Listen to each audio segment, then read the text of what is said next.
Hi friends, reviewers. இது review time. கொஞ்ச நாள் முன்னாடி வந்து பாலிவுட்ல ஒரு படம் ரொம்ப ஹிட் ஆயிடுச்சு, டெல்லி பெல்லின்னு சொல்லிட்டு. அந்த படத்தை வந்து தமிழ்ல யூடி மோஷன் பிக்சர்ஸ் வந்து ரீமேக் பண்ணியிருக்காங்க. படத்தோட பேர் வந்து சேட்டை. அந்த சேட்டை படத்தோட ரிவ்யூ தான் இப்போ நம்ம பார்க்க போகிறோம். படத்தோட கேஸ்டிங்ஸ் பார்த்தீங்கன்னா ஆர்யா லீட் அவுட் பண்ணியிருக்காரு.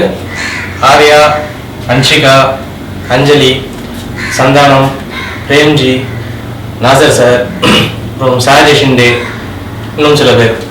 இதான் படத்தோட லீட் காஸ்ட். படத்தில் பார்த்தீங்கன்னா ஆர்யா வந்து ஓப்பனிங் வந்து கேமராவாக வராது. வந்து ஒரு ஆறு மாறாட்டம் பண்ணி எக்ஸாம் ஒரு சீனை ஃபோட்டோகிராஃப் பண்ணி அது ப்ரூஃப் கொண்டு போய் எடிட்டர் கொடுக்குறாரு. அப்போ நம்ம தெரிஞ்சுக்கலாம் வந்து ப்ரெஸ்ஸில் ஒர்க் பண்ணுறாரு அப்படின்னு சொல்லிட்டு.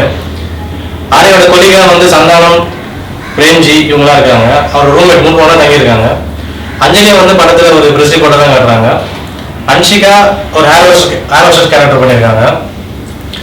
கதைங்க ஸ்டார்ட் ஆகுதுன்னா அன்ஷிகாவோட ஃப்ரெண்டு வந்து ஹேர் ஹோஸ்டஸ்னால ஏர்போர்ட்டில் ஸ்மக்லிங் பண்ணி ஒரு டைமண்ட்ஸ் வந்து அவங்க எடுத்துகிட்டு வந்து வெளியே டெலிவரி பண்ணுறாங்க. ஒரு நாள் அன்ஷிகாவோட ஃப்ரெண்டு அதை டெலிவரி பண்ண முடியாமல் அன்ஷிகாட்ட கொடுத்துறாங்க, நீங்கள் ரெடி பண்ண சொல்லி.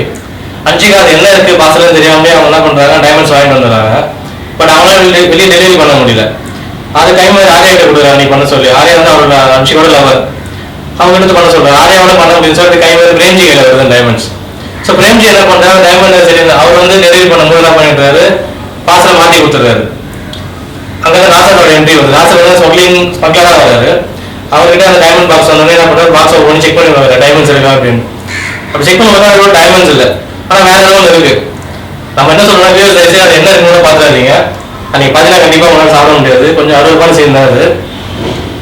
அது செக் பண்ணி பார்த்தா டைமண்ட்ஸ் இல்லை. ஸோ டைமண்ட்ஸ் இல்லைன்னா இப்போ டைமண்ட்ஸ் எங்கே போயிருக்கு அவர் வந்து தேடுறாரு. ஸோ அப்படி கண்டுபிடிக்கும் போது அந்த ஏர் ஹோஸ்டஸ் மூலமாக அன்ஷிகா ஆர்யா சரி இவங்ககிட்டே இருக்கா அவங்களுக்கு தெரிய வராது. ஆனால் டைமண்ட்ஸ் அவங்ககிட்டே இல்லை. அப்போ அந்த டைமண்ட்ஸ் எங்கே இருக்கு, நாசர் மூலயமா வந்து ஆர்யா டீமுக்கு என்ன மாதிரி ப்ராப்ளம்ஸ் வருது அதை அவங்ககிட்ட சமாளிக்கிறாங்க. இதான் கதைக்களம். இது வந்து ஒரு த்ரில்லர் அண்ட் அப்படிலாம் காட்டாமல் அவரோட ஃபுல் ஜாலியாக பண்ணியிருக்காங்க. ஸ்மக்லிங்லாம் காமிச்சாலும் வந்து full and full jolly. Nassar சாரும் வந்து ஒரு நல்ல ஜாலியாக கேரக்டர் பண்ணியிருக்காரு. ஒரு காமெடியான இல்லைன்னு சொல்லலாம், அது மாதிரி தான் பண்ணியிருக்காரு. மற்றபடி சந்தானம் பிரேம்ஜியோட காம்பினேஷன் படத்துக்கு ரொம்ப ப்ளஸ். படத்தில் ஸ்க்ரீன் ரொம்ப கிரிப்பாக இல்லைனாலும் சந்தானம் அந்த பிரேம்ஜியோட காமெடி வந்து ரொம்ப நாள் ட்ராவல் ஆகிட்டு இருக்கு படத்தில். சந்தானம் சாரோட ஸ்டைல் இன்னும் யாரும் சலிக்கலன்றதால படத்தில் நல்லா கை கொடுத்துருக்கு. இப்போ டைலாக் டெலிவரி எல்லாமே. நான் என்னன்னா சந்தானத்தை படத்தில் பார்த்தீங்கன்னா பாத்ரூமில் உட்கார வச்சுக்கிறாங்க. அது வந்து வயசு சரியில்லை அப்படி ஒரு கேரக்டர் காமிச்சு கொடுத்து ஒரு பாத்ரூமில் உட்கார வச்சுக்கிறாங்க. பட் பாத்ரூம் வந்து வெளியே வர மற்ற நேரம் நல்லா காமெடி பண்ணியிருக்காரு. சேம் பிரேம்ஜி ரெண்டு பேரோட காம்பினேஷன் ரொம்ப நல்லா இருக்கு படத்தில். அஞ்சலியோட கேரக்டர் எனக்கு சொன்ன மாதிரி அவங்க சொல்லி போட்டு, ஆனால் படத்தில் சும்மா 2-3 சீன் வந்து போகிறாங்க. ரொம்ப பெரிய பெர்ஃபார்மிங் ரோல் எதுவுமே இல்லை அஞ்சலிக்கு. அன்ஷிகாவும் சேம் அவங்க வந்து ஆர்யா ஆக்டிவிட்டி லவ் பண்ணுறாங்க, மற்றபடி அவங்க புதுசாக எதுவும் பண்ணல. ஆர்யா வந்து ஒரு ரொமான்டிக் ஹீரோ போட்டதுனால அவர் கூட 2 ஹீரோயின் போட்டிருக்காங்க. அவரும் என்ன பண்ணுறாரு, மாற்றி மாற்றி 2 பேரும் லவ் பண்ணுறாரு. 2 பேரும் ஒரு சாங் ஃபாரினில் போய் ஷூட் பண்ணியிருக்காங்க. ஆர்யா வந்து கலகாக ட்ரெஸ் போட்டிருக்காரு, சொல்லி டைலாக் பேசியிருக்காரு, டான்ஸ் ஆடிருக்காரு, உடனே ஓடி இருக்காரு, ஹீரோயின்ஸை கட்டிப்பிடிச்சு முத்தம் கொடுத்துருக்காரு. அப்படியே கொஞ்சம் நடிகவும் செஞ்சுருக்கலாம். அதை கொஞ்சம் பண்ணி தான் இன்னும் நல்லா இருந்திருக்கும் படத்தில்.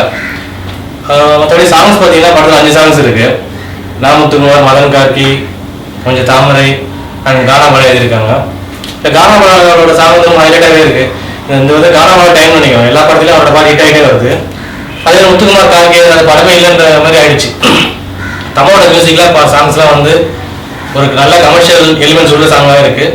சாங்ஸ் வந்து ரசிக்கிற மாதிரி இருக்குது, அதில் எந்த ஒரு இதெல்லாம் பண்ணியிருக்காங்க. மற்றபடி படத்தில் வந்து இது ஆல்ரெடி ரீமேக் பண்ண படம்னால எடிட்டிங் ஒளிப்பதிவு டைரக்ஷன் பற்றி நிறைய பேச வேண்டியதில்லை. எனக்கு இந்தியில் பண்ணால் தமிழில் திரும்ப பண்ணியிருக்காங்க. கண்டிப்பாக இது வந்து அவ்வளோ ஜாலியான படம். ஆஸ் யூஷுவல் கமர்ஷியல் படத்துக்கு பார்க்க வேண்டிய எல்லா நோ லாஜிக் கான்செப்ட் இதுலேயும் பார்க்கலாம். வித்தவுட் லாஜிக் இந்த படத்தை பார்த்தீங்கன்னா கண்டிப்பாக எல்லாருக்கும் பிடிக்கும். கண்டிப்பாக சந்தானம் அண்ட் பிரேம்ஜி காமெடிக்காக இந்த படம் பார்க்கலாம். ஸோ கண்டிப்பாக இந்த படம் தேட்டரில் பாருங்கள். வியூவர்ஸ், இந்த ரிவ்யூ உங்களுக்கு பிடிச்சிருந்தா ரிவ்யூ லைக் பண்ணுங்கள், ஃபீட்பேக் கொடுங்க. உங்கள் ஃபீட்பேக் பேஸ் பண்ணி தான் நான் கண்டினியூஸ் இம்ப்ரூவ்மெண்ட் கொடுத்துருப்பேன் வீடியோஸில். மேலும் பல சினிமா நியூஸ் அண்ட் வீடியோஸ் தெரிஞ்சுன்னா கீழே இருக்க லிங்கை சப்ஸ்கிரைப் பண்ணுங்கள். And lock on to fullaancinema.com. Thank you.